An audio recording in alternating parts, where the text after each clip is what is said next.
tuloy po. Sinong kasama niyo pumunta sa... Bale yung pulis po, tsaka yung si Kagawad Guya. Marami pa po siya mabibiktimang babae. Baka maulit din. Kung hindi man sa kanya, sa ibang babae. Kung nakaganto po yun, nakaganto po yung kadena. Oo. Sinungkit po dito sa labas. Tapos ginanto, sinungkit dito. Dito po dito yung lalaki po. Bali yung sila tulog. Dito na po naganap yung panghahawak, panghipo. Once again mga kalingap, ngayong araw ay nandito tayo sa batang si Marie Chris. Ayan, kasama ng kanyang pamilya. Kamustahin natin sila kung matutuloy bukas yung kanilang hearing sa kanilang ikinaso. Ayan, sa nakaraang nangyari sa kanya. Ayan, kamustahin natin sila.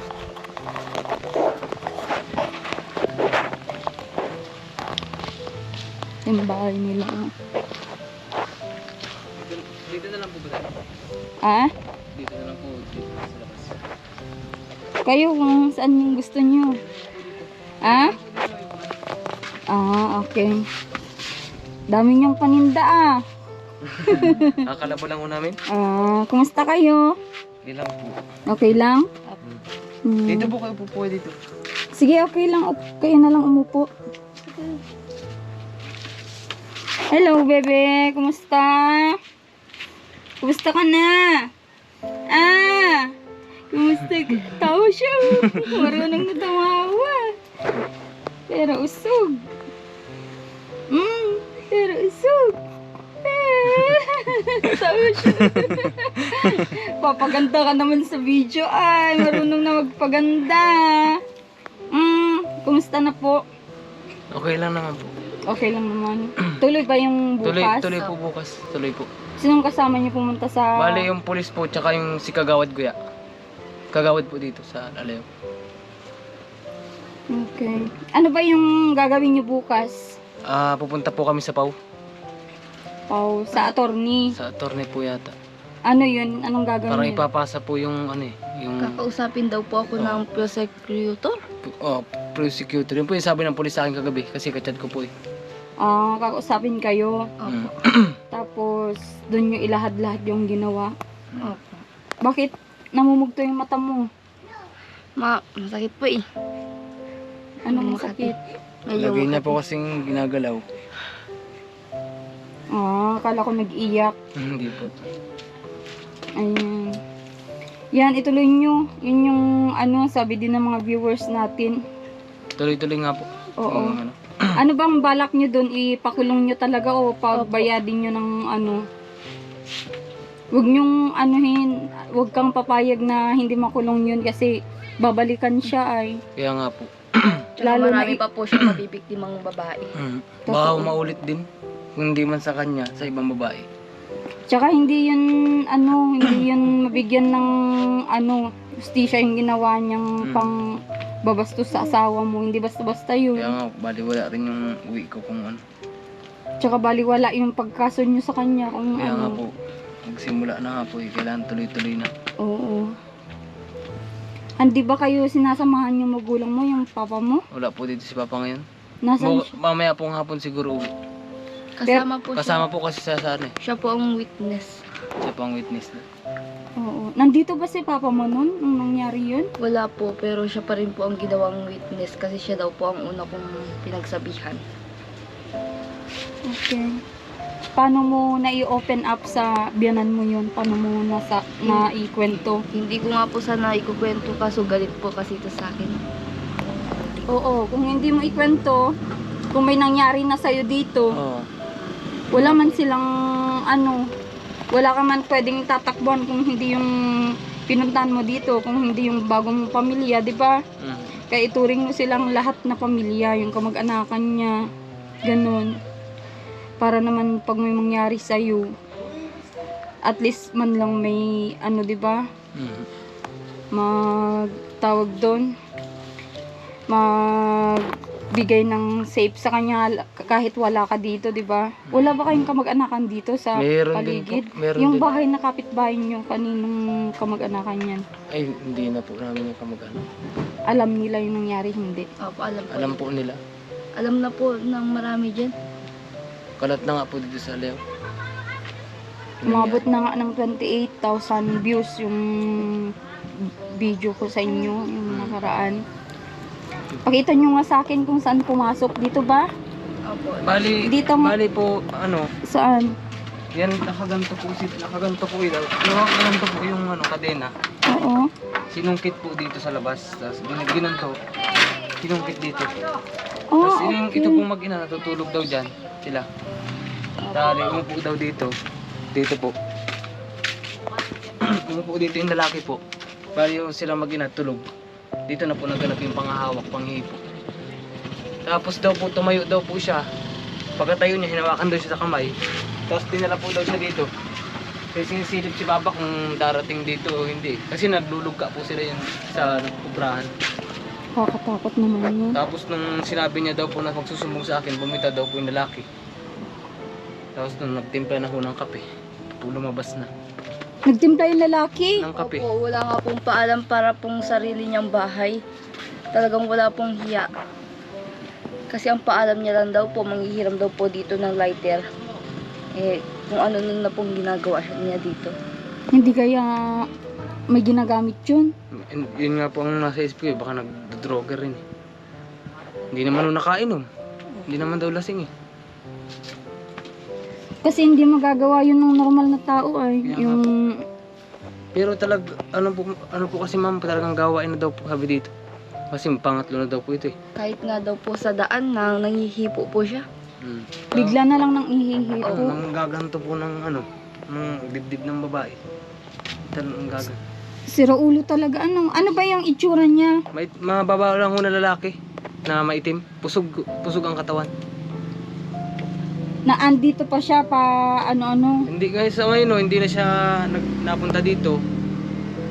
Pero nakita ko doon nakaraan sa bahay nila. Nung galing pa ako kami. Nakausap mo na. Ay hindi po. Nasa tricycle po ako. Hindi mo man lang nakausap. Wala nung Hindi po. hindi pa. Kasi late Hindi na pa kayo nagkakaharap. Hindi po, late na po ako nung umuwi dito eh. Kasi nung nagharap-harap sila, wala po ako dito. Nasa Oo. Manila. Upo ka kuya. At nahihilo ako sa ginagawa mo. Joke lang. Ayan. Grabe naman palang ginawa niya. May gana pang magtimpla ng kape. Ay, Pagkatapos, nagtatawa. Di man ikaw kausap ko ay. tapos pinipilit daw po talaga siyang makipagtalik po sa kanya. Anong naramdaman mo nung kunento sa'yo ng asawa mo? Boy, nagalit po ako talaga. Kasi hindi ko naman po talaga akalain na magagawa niya yun eh. Kasi nakikisama naman ako sa kanya. Wala naman kaming galit sa isa't isa. Mabait din po yun. Nagbigay pa nga ako ng damit ng bata yun. Kasi gusto niya si misis mo. Isang plastic ko ang binigay na kasi may Oo. anak din po yun, dalawa. Lalaki at Oo. babae. May gusto din kay misis mo kaya ganun ay. Sinasabi po sa akin ito na Nagpapakita ng magandang loob sa iyo. lagi daw po siya kanya nakatingin. Mm-mm.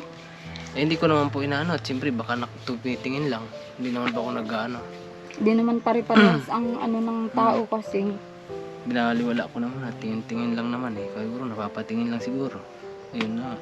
Oo, sabi din ng mga viewers natin, maganda kasi si Marie Chris. Kaingatan mo sa mga taga dito, yung mga hindi nyo Lalo kakilala. na't hindi po siya taga dito. Oo. Tsaka Eh, ito kontento na- palang pintuan nyo, hindi safe talaga kasi walang Susungkit po talaga yan. kandado. Kahit po ano nyo yung kadena, lusot mo sa pako. Pag sinungkit sa labas, Hindi tatanggal pwedeng na po yan. ikandado nyo. Pwede po, kaso yung kandado po nasira na po eh. Pero, Kaya nyo, pagbalik ko, bibili ako ng kandado. pero talagang malaki. trespassing yung ginawa niya. Kasi Oo. nakalak po talaga eh. Mm, Kahit hindi nakakandado, nakaano po eh. mm. Nakalak po talaga eh. Hindi niya pwedeng buksan yan. Hindi siya pwedeng gumawa ng sana dito kung nasa normal siya Kasi na talagang pinaalis niya lang talaga. Pinaalis niya lang talaga ako. May plano na pala eh. Kasi Pero nung nandito ka pa at sabi mo nga kasama mo dyan sa ligkaan oo. sa paghahuling ho ng nyug, kasama-sama ko yun sa truck. wala ka naman napapansin na Wala gusto niyang pumasok dito, nakikiinom ng tubig. Ay wala po. Kasi pag naghihiram siya ng lighter, hanggang dito lang siya, sa labas. Nakikita niya naman si Marie Chris. Ay, bihira ho, kasi nandito lagi siya. Nakakikita niya siguro pag napunta, pag nalabas kaming dalawa, pag nalabas siya. Nakita niya siguro sa truck. Grabe, ano.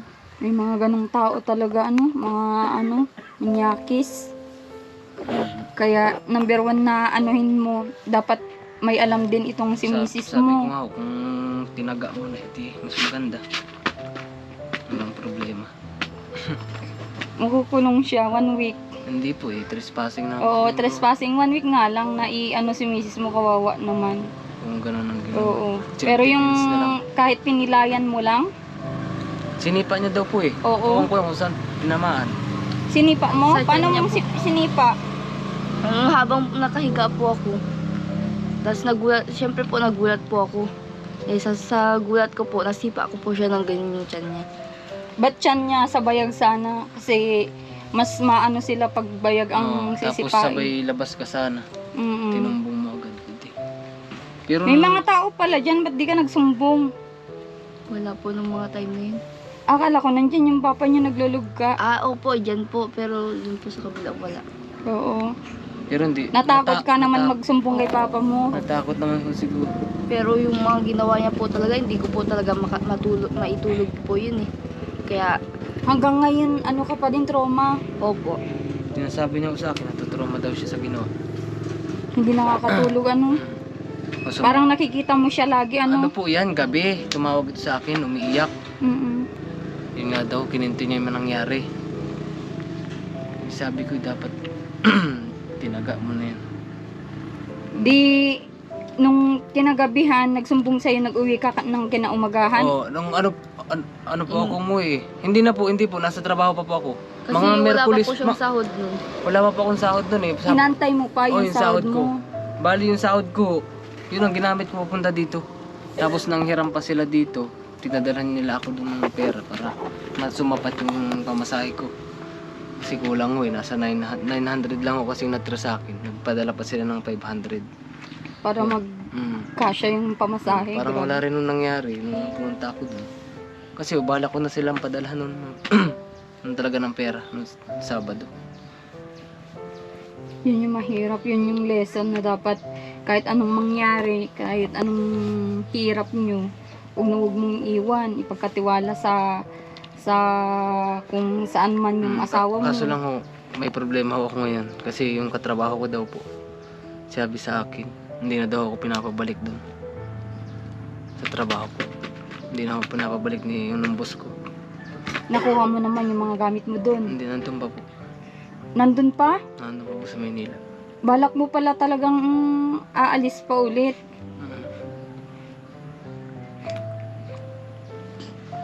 Eh, ang paalam niya lang daw po kasi 3 araw lang po siya dito. Eh, hindi naman po namin akalain na marami pa pong proseso yung... Maraming proseso yan. Oo. Kasi Madaming proseso. wala po eh, tagilid po ang ano ko eh, tagkalagayan ko eh. Pag sa kaso, hindi agad-agad. Siguro may trabahong nakalaan sa iyo, para sa iyo. Kung hindi man para sa iyo yun, yung trabaho mo na yun, meron nakalaan sa iyo para... Sana may nakalaan. Oo. Nag-chat po kanina yung katrabaho ko, hindi na daw pinapabalik mo. Hayaan mo na yun. Yun talaga. Mas importante Nandun nga ako, yung... nung problema ko, wala akong gaanong dalang damit. Hindi pa ako kasi nagdala ng damit eh.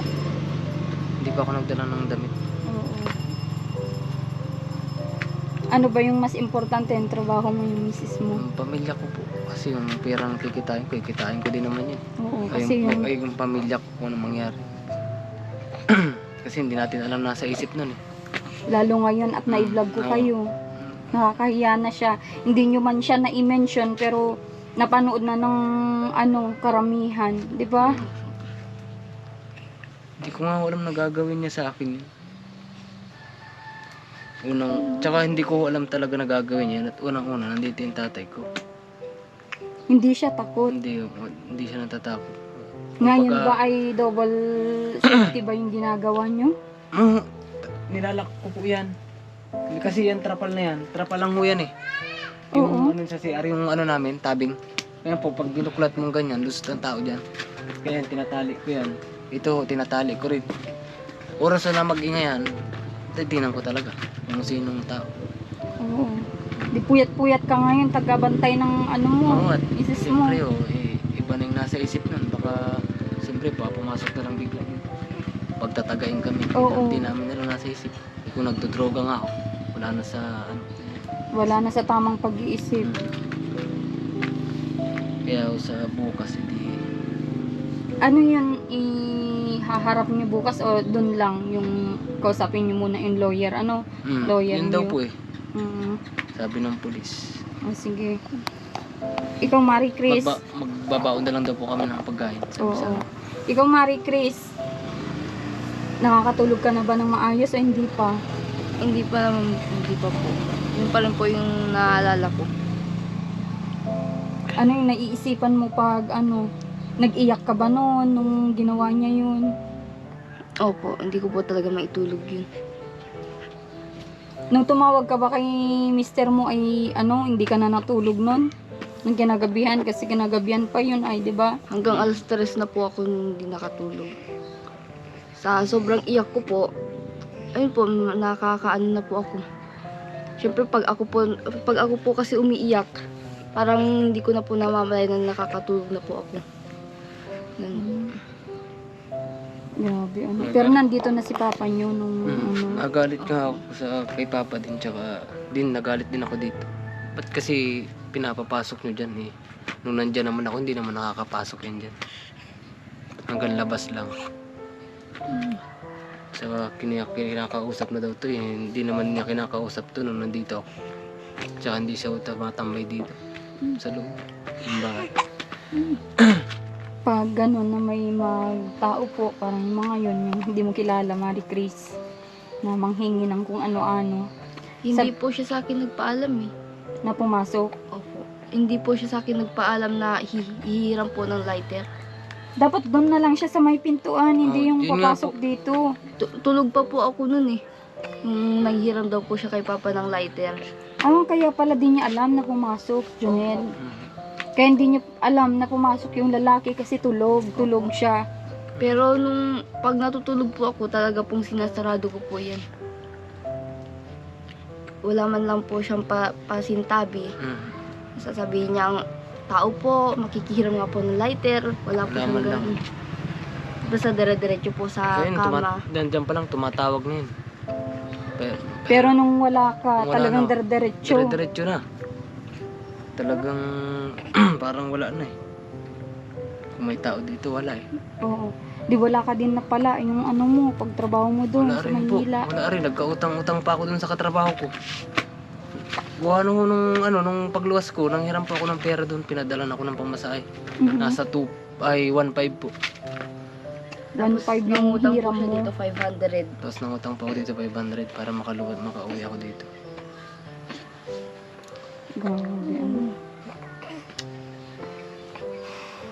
Yan. Wait lang ha. Talagang buhay. Oo, ganun talagang buhay. Ito oh, dagdag pa masahe nyo. Thank you po. Bukas, ano? Salamat po. Oo. Para may pamasahe kayo. Ang biliw namin ng pagkain din. Oo, pagkain nyo. No? Salamat po. Sana makatulong sa inyo yan. Oh, malaking tulong na po ito. Konting Talagang wala halaga. rin po. Wala pang sahod ay. Okay lang po. Oo. Malaking tulong na po ito Oo. sa amin. Sana ano kayo, manalo kayo sa pinaglalaban nyo, no?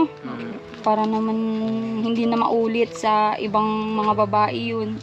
Nakakatakot. Buti kung mapangunahan siya o siya yung maunang madisgrasya ng gagawan niya ng ganun, 'di ba?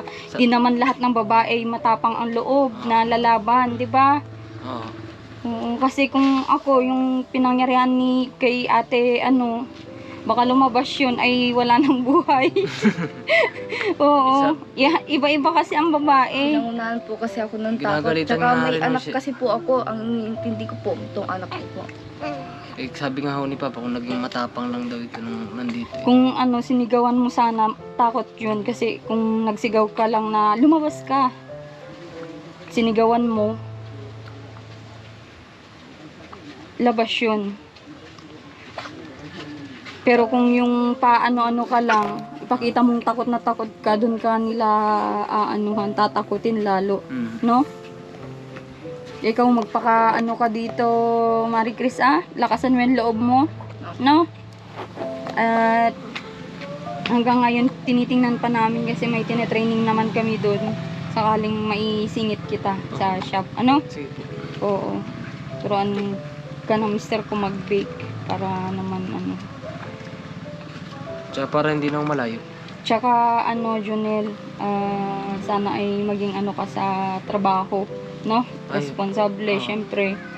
Ano? Apo. Wala namang ibang gawin doon, mag-bake. Syempre, yung mga dapat gawin doon, di ba?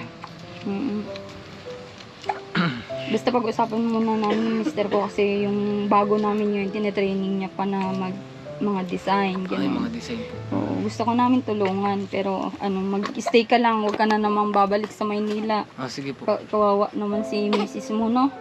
Ang problema ko lang talaga yung mga damit ko. Yung mga Baka damit. pwede nilang ipadala sa bus, hindi Ay, pwede? hindi po pwede. Ay, ganun? Hindi po pwede yun. Madami po kasi sasakyan eh. Van, tricycle. Jeep po. Ay, jeep, van, bus. Pamunta dito. Basta ipangako mo lang, wag mong iwanan tong misis mo, ha? Ay, hindi po. Hindi Oo. na. Balik ako sa isang araw, no? Mga Martes po. Oo. Sige. No? Malalaman mo na kung ano magkakaroon ka ng trabaho. Sige po. Okay? Opo, okay. Sige, Salamat sige. po. Salamat. Sige, Marie Chris. Oo, good luck sa ano nyo, ha? Tuloy nyo lang yun. At kung ano yung pwede kong maitulong, tutulungan ko kayo. Huwag kayong mag-alala, no? Salamat. Sige. Bye-bye, baby! Sino? Nagtutubig na ba yan? Umiinom na yan? Hindi po. Sige na, punta na ako, Marie Chris. Janelle. Opo, salamat po. Okay. Grabe yung kahoy sa ilalim, yung bahay. Ano yung sinusilong mo? Ano yan? Ha? Ano yan? Sako. Grabing ulan. Ito yung pinaka-challenge po na pag ano namin, paglabas. Ulan. Tingnan yung daan, no? Grabing putik. Pero okay lang po yun. At least may mapasaya tayong pamilya. Ayan. At ayan, salamat po sa patuloy niyong suporta sa amin ni Marcos TV Channel. Sobrang saya ko po sa mga positive comments nyo. At sana suportahan nyo lagi yung ating mga vlogs, ating mga video doon kay Ate Marie Chris. At yun nga, kagagaling namin doon. At sabi ko, ituloy nyo lang yung kaso. Tutulong kami kung ano yung pwedeng itulong sa kanila para matuloy lang yung kaso. At yung lalaking yun, kung walang magbigay sa kanya ng sample, yung papakulong siya, ay hindi niya yun tatanggalin sa kanyang katawan yung pang mamanyakis. Ayan. At sana tulungan nyo ako para i-share, like, comment nyo yung ating vlog para sa pamilya ni Ate Marie Chris sa kanyang mister na si Jonel. Thank you so much. Dito ko muna tapos yung aking vlog. At asahan ko po yung patuloy na suporta nyo. God bless po.